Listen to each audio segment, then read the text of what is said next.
Hey y'all, what's going on? Welcome back to another Acies Battle Runes video. It is me, Guillotine, and in this video I'd like to go over my macro cycle and give you a few tips on how to macro better. This game is heavily micro focused, but if you learn how to macro properly, you can definitely gain a leg up on all of your opponents, and you can probably macro yourself all the way up through Gold League, through Platinum, and probably into Diamond. So what I want to do is hop into a few custom games, show you the do's and do nots of macroing, and I think we'll start with the do nots. So let's get into it. So the first thing that I would say is a do not, I see a lot of players do this, is they hit their castle as soon as the game starts and they spam up a bunch of workers. This is a big do not because while one worker is building, you've got 160 gold that you can't spend. Spent money is good money. You could have put down a barracks, you could have waited a second and laid down a gas, and this theme is going to continue over through the rest of these points. So remember, spent money, good money. Now let's go look at the next one.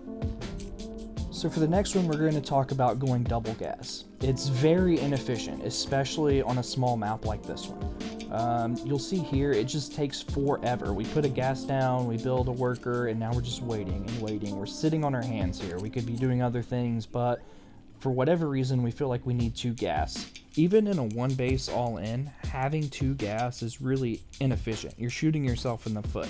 The gold is more important. Sometimes on a larger map you can get away with it, but personally I would rather go for the extra gold. I'd rather get my economy up and rolling. You need gold for that. Castles cost only gold, workers cost only gold, putting a refinery on gas costs only gold. Some of your units should cost only gold. So the double gas, and it's still building, and you'll see here and in the next video why it's such a downside.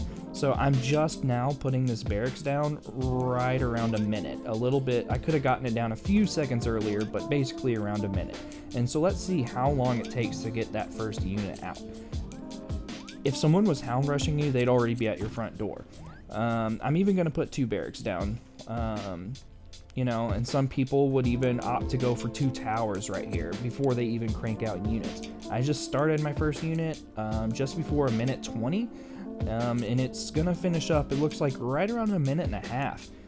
Just to give you some perspective, I've done rushes before where I've gotten a golem out in 2 minutes, 2 minutes 15. Along with some supporting units, and all of this with only 1 gas, and I'm poised to take my expansion. So if you're going to go double gas, it needs to be for like a quick Hellgate or a quick Temptation. You need to be able to do something to get your opponent to also fall behind in gold. Otherwise, you'll be behind the entire rest of the game. The same concept goes for if you go barracks first. If you go barracks first, you need to be aggressive. Otherwise, your opponent's going to have more gas than you. So I'll stay on 1 gas until my natural expansion, the gold line, is completely saturated, and then I'll take the remaining 3 gas. So in this next clip, I want to go over some of the do's. I'm not going to get too in-depth with scouting. However, I'm going to show you the build order for when to send out the scout to make it the most efficient when getting your first base saturated. So as soon as the game starts, as fast as you can, build a worker. Wait a second or 2, place down your gas, and then go back to your castle and rally that worker near your opponent's base. You can go into the natural, you can go into the main. I prefer the natural, whatever. Next thing you'll do is build another worker. Once you have 8 workers on your gold line, hit another worker and rally him to wherever you want to put down your first barracks. After you get the rally set, queue up another worker, and then make sure you set the rally back to your castle. As soon as that worker gets to his rally, you should have enough to put down your first barracks, and then you're going to keep just building workers. I like to keep building workers until I hit 15 supply. That'll leave me 1 extra worker to keep building.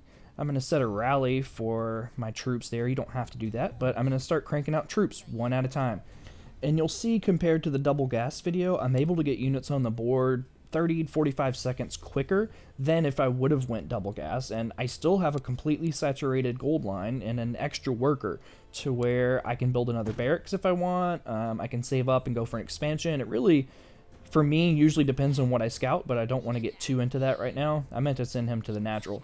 But right now is usually whenever I would be saving up a little gold to kind of have money to invest in whatever I wanted to invest in.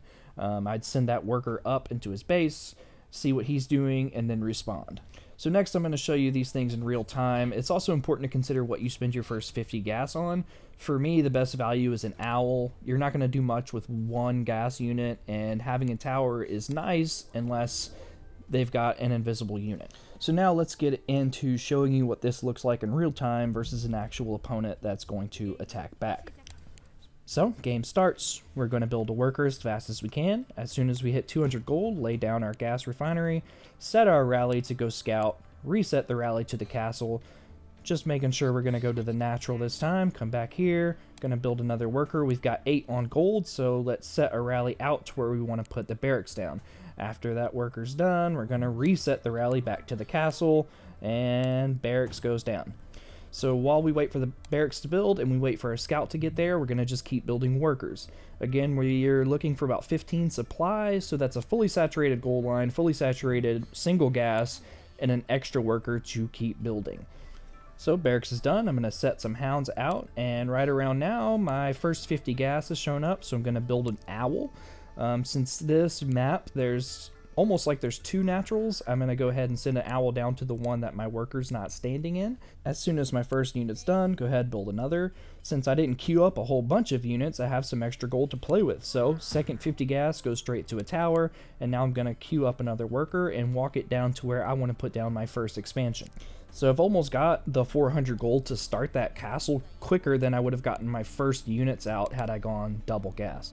So this is when I would send in my first scout just to make sure that it's smart to commit to the gold that I'm about to spend. I feel good and all that, so I'm going to go back as soon as I got that 400 gold. I'm going to put down a castle, and then I'm going to go back to my main base. I'm going to rally it to the new gold line and start cranking out workers one at a time. And I've got an extra 150 gold, so let's go ahead, put down another barracks. Anytime that you're expanding, it's smart to set the rally from the previous base to the new base. That way, by the time it's up, it's almost completely saturated. You're going to start to gain gold much faster. And that's good because I can now start growing an army. So I like to only build as many units as I have barracks. So right now I have 2 barracks. So I'll queue up 2 units at a time. And it's the same concept. I want to keep having money in the bank. Every 40 gold is another worker. Every extra worker is more gold or more gas. And when the first 2 units are done, I'll queue up 2 more. And as those are building, I'll go back to building another worker. And now that both of my gold lines are completely saturated, I can start investing in some extra gas. And so the bigger your economy grows, the more freedom you have to play kind of however you want. And that's really what the game turns into from this point forward once you have 2 bases completely saturated. Some people feel comfortable at 2 and start pumping out expensive, big, hefty units. Some people feel more comfortable at 3. I personally prefer on a map this big to go for 4. Just because I play with cheap, inexpensive units, the strength of my army is to counterattack and to continue to remax every time my army is defeated, and you really need at least 4 bases to sustain that economy. And so here is when I'm doing another scout just to see, you know, how is he playing? Is he building a bunch of expensive units, which I see some tanks? Has he expanded, which it looks like he hasn't unless he's hidden a base somewhere. So the cycle continues. Let's lay down base number 3. Another barracks. The more barracks I have, the faster my army can remax. It's always smart to keep putting barracks down. 1, for vision, you can space them out if you'd like, and 2, if your army dies and you only have 2 barracks, it's going to take you forever to get back up to max supply. If you have 15 barracks, it might only take a minute. So to review here, I've started my base number 3. I hit chrono. I went ahead, I rallied an owl. I like to keep an owl on each base and workers down to that gold line. Building as many units as I have barracks, putting down more barracks because I've got the gold. I'm putting down a tower. I'm recreating the workers in my natural from my main to replace the workers that went to build expansion number 3. And I've also walked a worker up to what will be my 4th base as soon as I get another 400 gold. I'm going to start grouping my units together. I haven't been attacked yet, so I feel like it's either coming or I need to go on the offensive just to make sure that, you know, he isn't like maxing out on gargoyles or something. It's really quiet for being 4 minutes in. So a good time to attack is when you're expanding. So gonna start the cycle here, put a castle down, send an owl over, hit chrono, rally workers, and then now let's go. Let's get the economy rolling in the background, and then let's send our units down to see what we're working with.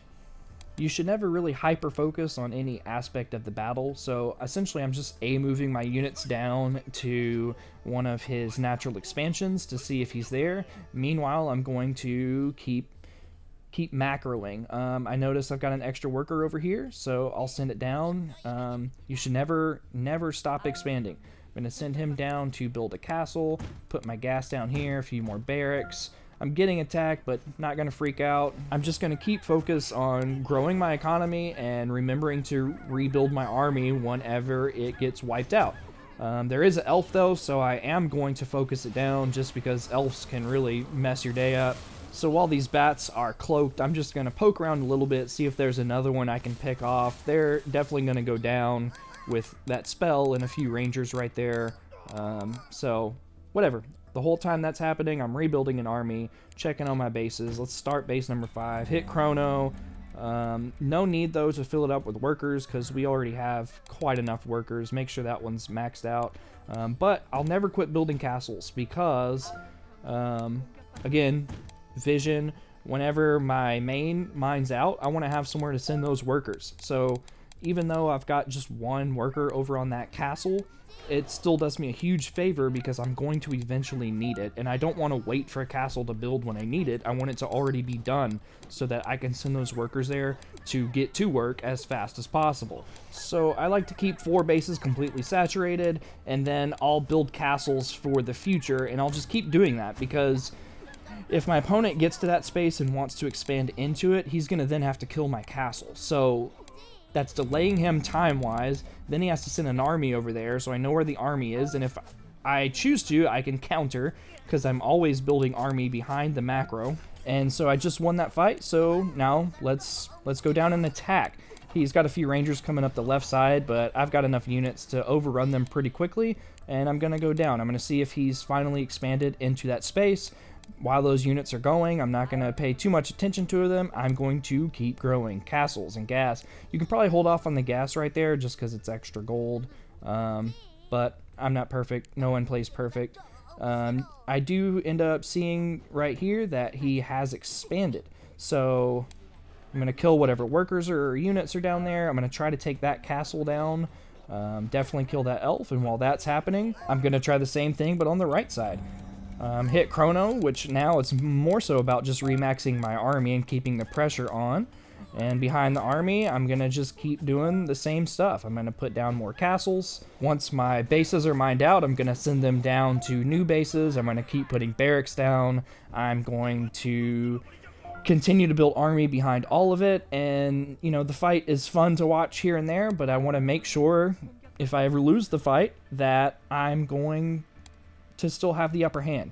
Nothing is worse than having your army wiped, and even though you're 3-4 bases ahead, you forgot to rebuild an army, or you don't have enough barracks, and they just run the table on you. So that's pretty much it. I'm going to play the rest of the fight. I really hope this was helpful for everyone. Let me know down in the comments if there's something that maybe I missed, or something else that you want to know. If you have a question of maybe how I do things, or what timings I like, or whatever, or maybe how I would do this with a different unit composition. You'll see here at the end when it shows both of our decks that really Pressure had the perfect counter to my deck. He had tanks and elves and swordsmen and Vikings to really suck up all of that damage, and then the imps, rangers to shoot down my air support. But since I macroed better and really just was able to control the entire map, he can never catch up. As soon as my army was dead, I just remaxed. I attack workers, I continue to grow, and if you do this and you do it with any deck, you will definitely get yourself up, probably to Diamond League. But if you find yourself losing a lot, don't feel bad. Everyone's losing a lot. I'm not even in Diamond League at the moment. I went from Grandmaster down to Platinum very rapidly. Just the meta has changed drastically. In many ways, I absolutely love the state of the game at the moment, and in some ways, I kind of hate it. Maybe I'll do a video of like a patch notes wish list. I think some minor things could use some tweaking. The meta right now heavily influences like one base all-ins, and greedy builds like this they're a little bit harder to pull off, and you do have to defend a little bit on the front end. But anyways, that is it. Thank you all so much for watching. It's been real. Hopefully I'll get another one out soon, and I'll holler at you all next time. Later.